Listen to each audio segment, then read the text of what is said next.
Paglabas ko sa CIDG, tumawag ang TV Patrol. Kuya Bart, pwede ka bang ma-interview? Sabi ko, oo, pwede. Sabi niya, hindi ka ba nagulat? Ano ang naging reaksyon mo nung pinadalang ka ng subpina? Sabi ko dun sa reporter, buang ka ba? Hindi mo ba alam na ikaw ang dahilan kung bakit ako pinasubpina dahil sa balita mo na fake news? Buang yata to, sabi ko. Tatanungin niya ako kung di ako nagulat. Siya ang dapat magulat. Kaya para hindi niya nakaalam na siya yung dahilan kung bakit ako pinasubpina. Ngayon, kaya tayo narito dahil sa pagkikipaglaban kontra korupsyon, sapagkat napakalala na ng nakawan korupsyon sa ating bansa. Sa sobrang lala, kung naalala niyo nung September 21 na rally, doon sa Luneta, mayroong isang babae na nagtataas ng kamay na kumakanta, sabi niya, Marcos Duterte walang pinag-iba. Yung kilikili niya, nangitim na. Bakit nangitim ang kilikili niya? Kasi kahit yung pambili niya ng tawas, ninakaw ng mga kongresista. Malala pala itong mga congressman na ito. Pati pambili natin ng tawas, kinukuha nila. Ninanako nila.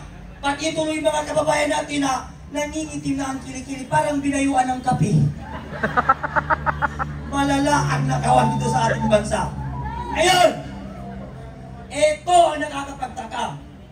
Si Claire Castro, di puta, di bobo, di putang ina mo.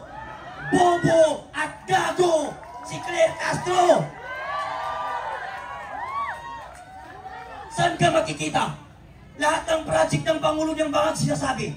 Pag nagtanong ang reporter, ma'am, saan po nakalagay yung mga ano na yan? Sabi niya, sige, ibibigay ko sa mamayang listahan. Gago ang Malacanang. Puro kapalpakan. Sabi na naman ng Pangulo nung siya'y nangangampanya, pag ako ang nanalo, gagawain kong 25 lang ang 1 kilong bigas. Ngayon naupo ang bangag, ang bigas 60, ang shabu bumaba. Ang pangako niya sa atin, pag siya ang nanalo, 20 ang 1 kilong bigas. Bakit ngayon siya ang naupo, ang bigas 60, ang shabu bumaba? Baka kaya natin siya na kumakain ng cooking, no?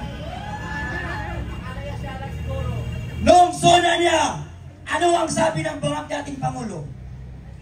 15,500 na po ang ating nasisimulang flood control at mas marami pa tayong gagawin. Saan mo nilagay, Mr. President? Binangga ng barko? Oo, nabaliw ka lang nung sinabi mo yun. Pangalawang zona niya, anong sabi niya? Marami na po tayong napapatubigan at mas marami pa tayong patutubigan. Ano ang tingin mo sa Metro Manila? Irrigation? Ano ang tingin mo sa Pilipino palay? Bangag itong Pangulo natin. Pinatubigan nyo tayo. Anong tingin mo sa Pilipino palay?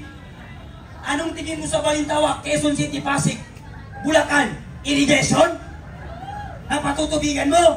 Sabi naman niya, mahirap kasing resubahin yung mga baha.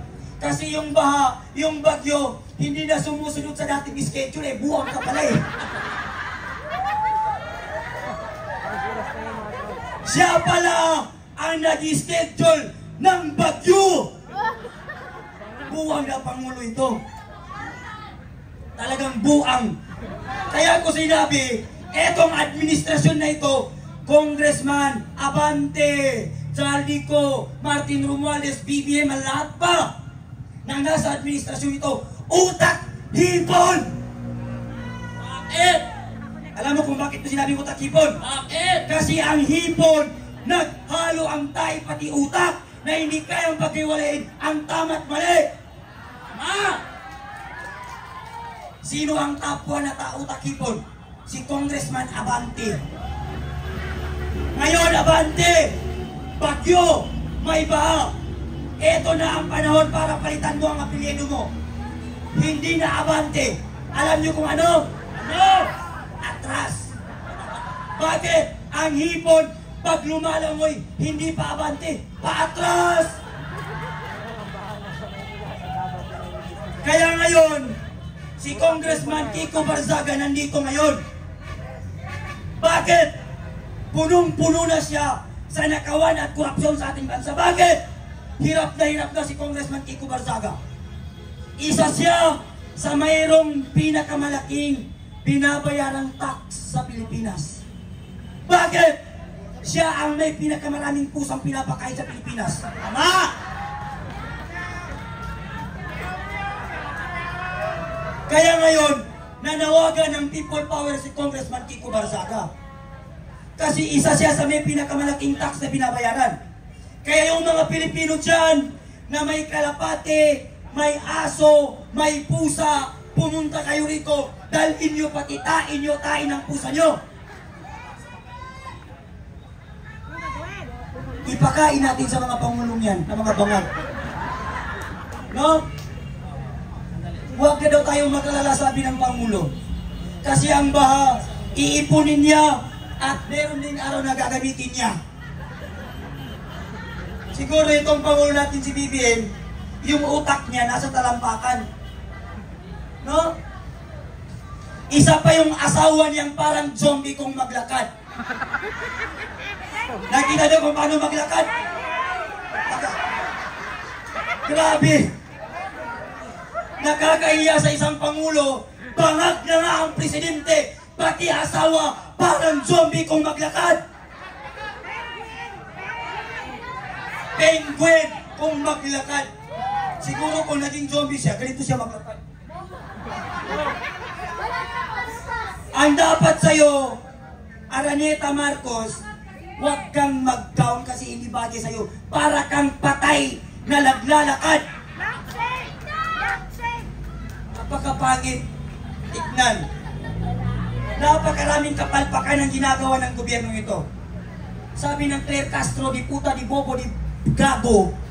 Yan ang pinaka-bobo na tagapagsalita ng Malacanang, si Claire Castro. Kung nanonood kay Claire Castro, mahiya ka naman, napaka-bobo mo. Bobo ka na nga, gaga ka pa. Sasabihin niya, walang time ang Pangulo para dyan. Napakaraming ginagawa ng ating Pangulo. Inaayos ang ating bansa, pinapakalawak ang ekonomiya. Pinapalawak, pinapaganda. Ang pinamumunuan mo, Mr. President, binaha, nilindol, nasunog. Kasi hindi na sila sumusunod sa iyo. Bakit? Ang nagpapatakbo sa administrasyon nito, patay na. Siya mismo nagsabi, pag hindi na kaya nilusob ang problema, tinitext niya ang tatay niya. Sabi niya, Papa, anong gagawin ko? Hindi ko na kaya, lubog na sa bahang Pilipinas. Ano ka, San Miguel?